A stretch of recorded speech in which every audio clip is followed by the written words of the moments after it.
Kua whakatūwheratia he whare āwhina I ngā kōhine kua māmā kē a hakoa e tai o hi tonu ana rātau.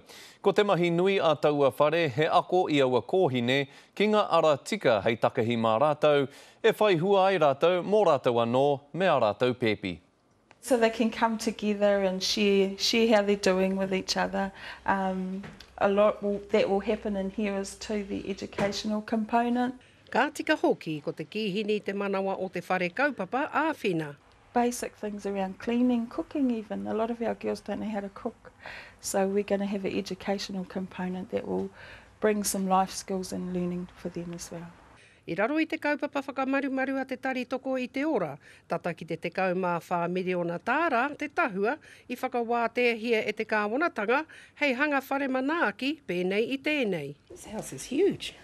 Yeah, we can take up to 5 mothers at one time. So each have a bedroom of their own, and it's nice and comfortable for them, and yeah, it gives them their own space, but also part of a family. I raro I te ringa atawhai o David Raiwa ko Charlotte Booth, he mahi nui tā rāua. They're going to be the best thing that these girls need. A mother and a father to stand in that role and to give that nurturing and that support that a lot of people don't have these days. Ki ngā tatau anō o te ao mō ngā whenua, kei raro I te mana o te kuini o Ingarangi. Ki te anake, ko Aotearoa nei, te tuarua atu o aua whenua, nui ke atu ngā whānau nau ki ngā tamariki wāhine I a tau. Rotorua Kawerau have high statistics with teenage pregnancies, and so this is the only home that we know of that will cover this region.